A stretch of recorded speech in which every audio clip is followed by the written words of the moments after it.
Yuk. Oh, silakan langsung di sebelahnya yuk. Selamat sore, saya Faris dari Selebgram TV. Mungkin mau nanya ke Kak Asri Welas ya. Ini kan kamu Kak Asri kan berperan sebagai antagonis.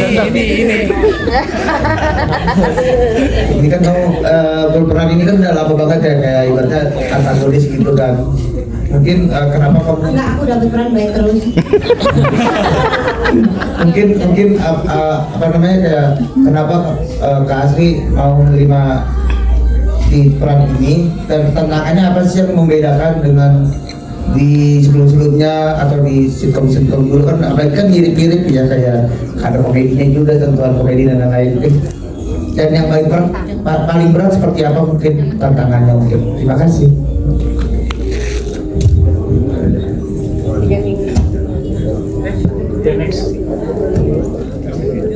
Selanjutnya, pertanyaan selanjutnya, oke nih, dari sayap kiri.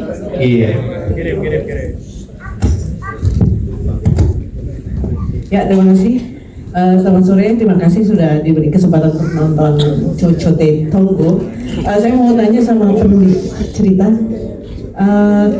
Mbak siapa tadi? Ica. Mbak Ica. Ya, ceritanya cukup menarik ya.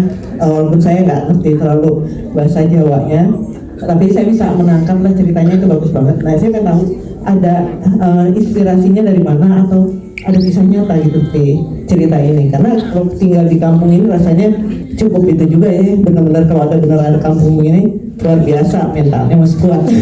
Itu aja sih yang saya tahu. Ya, makasih. Terima kasih. Satu pertanyaan terakhir. Satu lagi, siapa itu oke yang sudah berdiri di belakang? Boleh, Ibu. Oh, ada bapak ini juga. Oh, ya udah. Dua-duanya nggak apa-apa. Waduh, ada Mbah loh di sini. Iya Mbak. Saya Bambang dari Kapal Indonesia, Arek Malang. Gimana?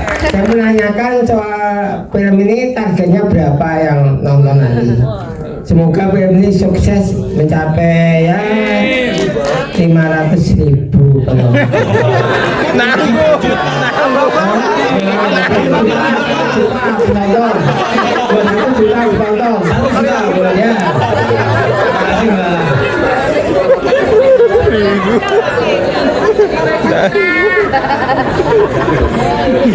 Baik. Ada satu ibu di belakang tadi. Silakan pertanyaan terakhir ya. Jadi ada 5 pertanyaan nih. Terima kasih, saya sudah diundang di sini. Saya senang menyimaknya, menontonnya, bagus banget. Karena ini keseharian, kehidupan keseharian di dalam kehidupan sosial. Ada konflik di dalam kehidupannya. Saya senang, semoga ini banyak penontonnya nanti ya. Banyak penontonnya di seluruh Indonesia. Saya senang, saya terharu dari ya, tangis, tawa, humor campur jadi satu. Hebat. Terima kasih penulis ceritanya, sutradara dan penulis cerita. Terima kasih. Nggak ada pertanyaannya Bu ya berarti ya. Pertanyaannya ini hanya pertanyaannya adalah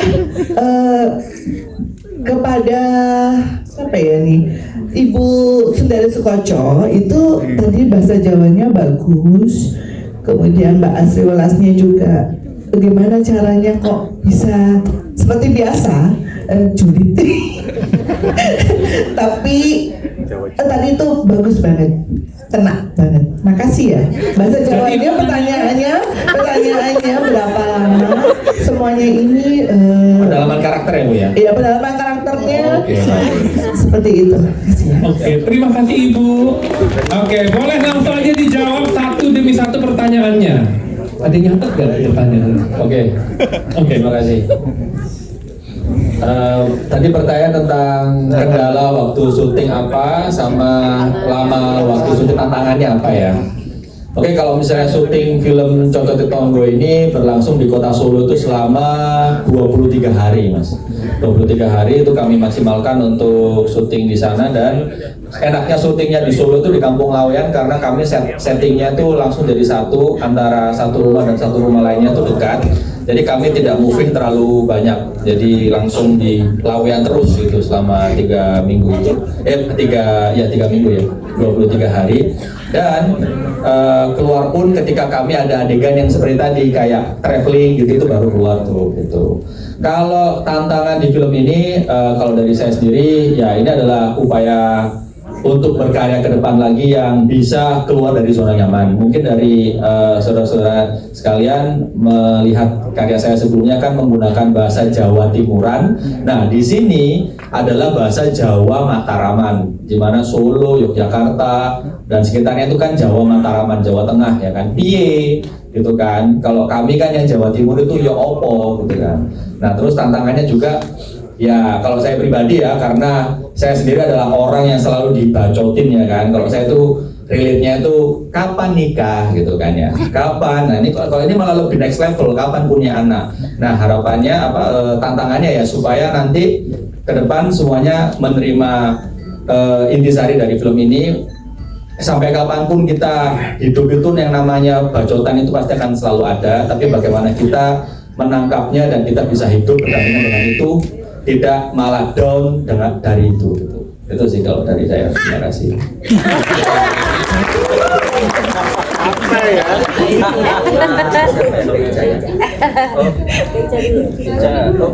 Mbak Asri dulu ya. Terima kasih teman-teman untuk hadir hari ini. Makasih banyak pers semua, gila banget. Sama kalian nanti ini film ada papanya, tolong diberitakan yang baik ya. Yang cocok atau berita tentang lain jangan ya, itu dia. Ini kenapa saya terima salah satunya adalah cocok. Jadi karena baik atau tidak baik hidup kita selalu dikomentari. Baik atau tidak baik apa yang kita dapat selalu ada orang yang suka atau tidak suka. Jadi kita sebagai manusia, saya juga belajar dari film ini bisa menerima bagaimanapun kondisi orang berkomentar.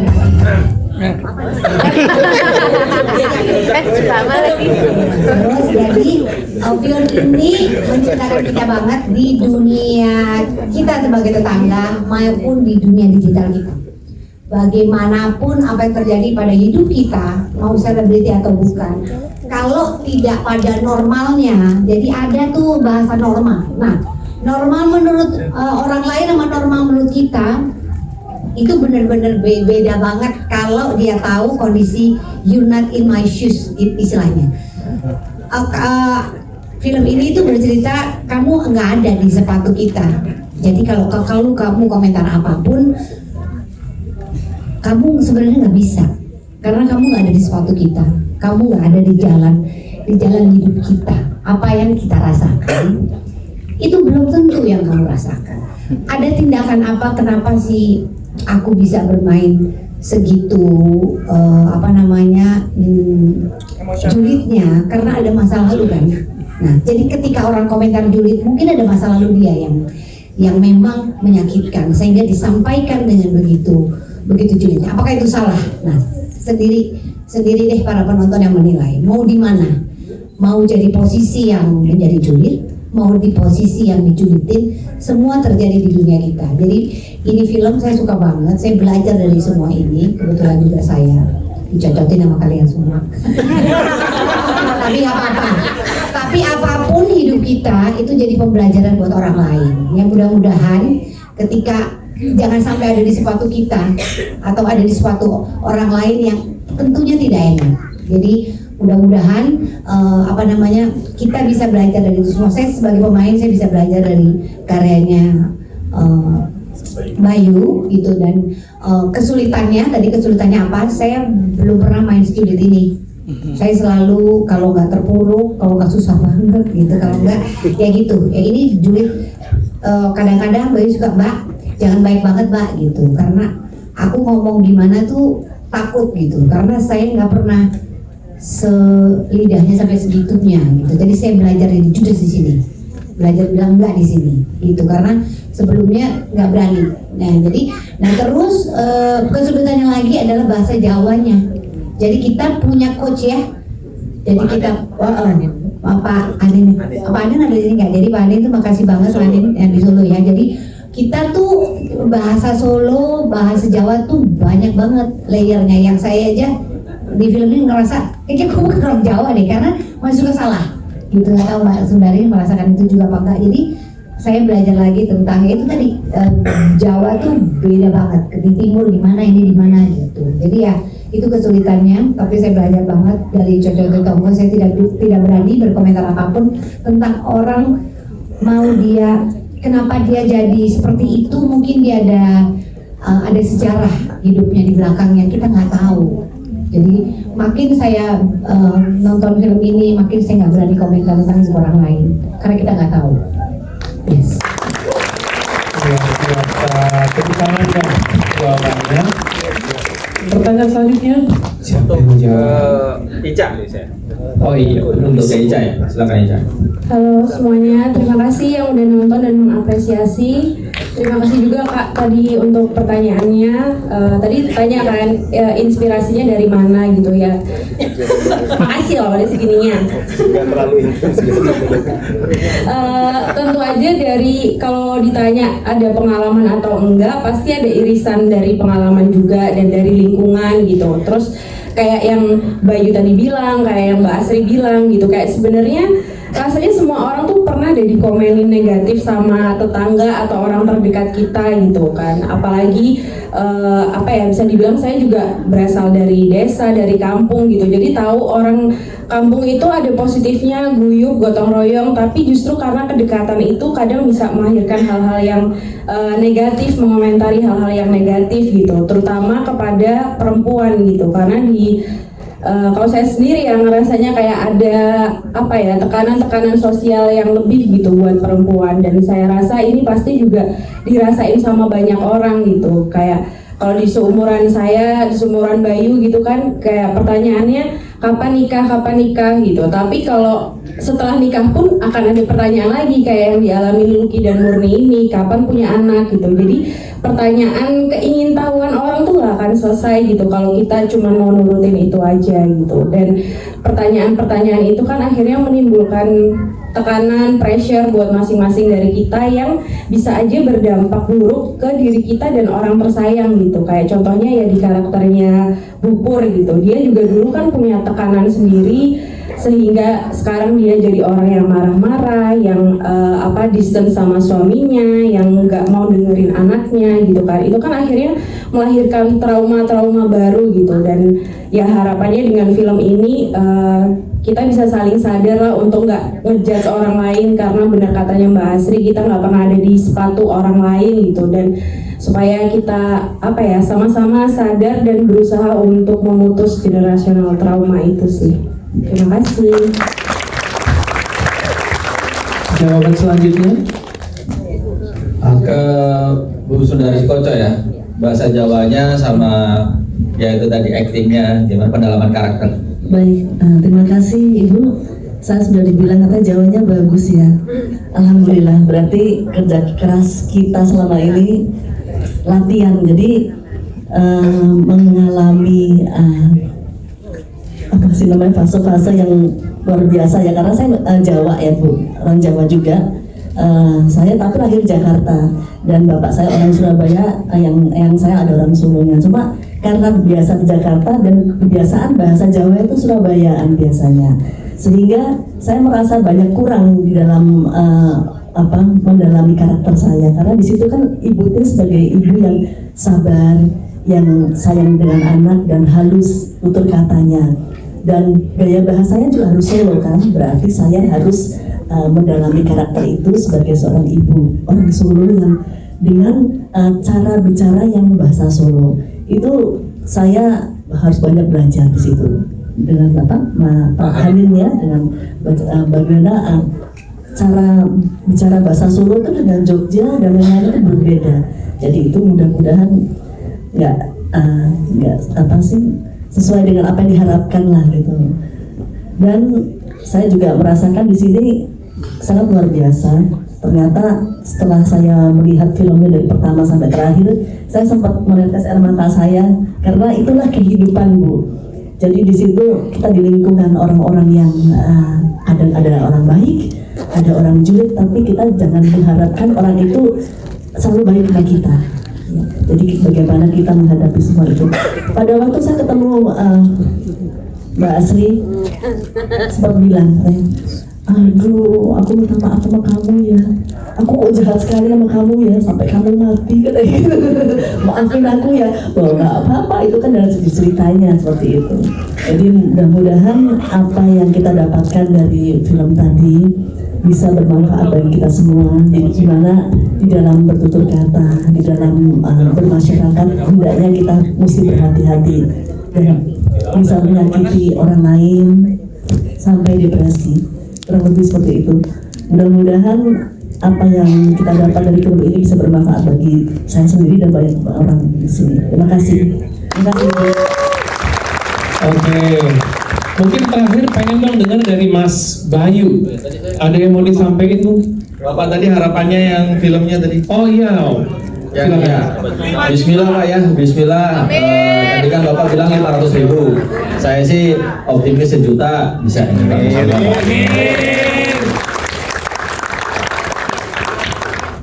Nah, maksudnya Mas Bayu untuk mengakhiri ini boleh dong dirangkum kira-kira harapan wish-nya buat film ini buat semua pemain dan juga seluruh penonton di seluruh Indonesia. Silahkan Mas Bayu.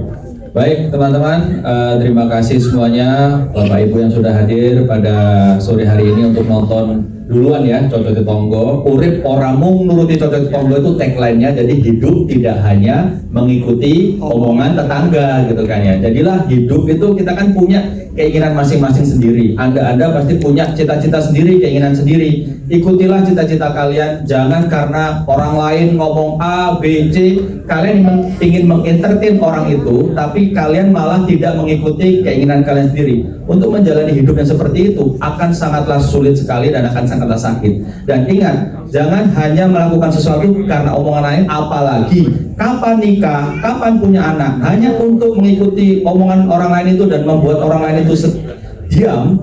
Akhirnya kalian ya udah aku nikah aja, ya udah aku punya anak aja.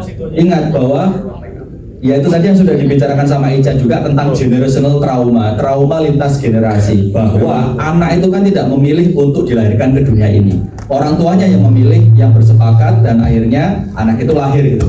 Sayangilah anak itu tumbuh kembangnya, disayangi dengan sekuat tenaga orang tuanya, sehingga akhirnya jadinya murni. Jangan dibikin keruh, karena kalau keruh ya kan nanti trauma itu akan terus menerus ada terus, ya kan. Nah itu yang diharapkan diambil di film ini oleh jenengan-jenengan semuanya, bahwa gelas itu dibikin murni dulu sehingga kedepannya bisa melakukan hal-hal yang lebih besar. Jadi seperti itu teman-teman. Luar biasa. Tepuk tangannya meriah dong buat semua pemain dan tim di balik layar kesuksesan film Cocok Tonggo. Sekarang kita akan sesi foto bersama.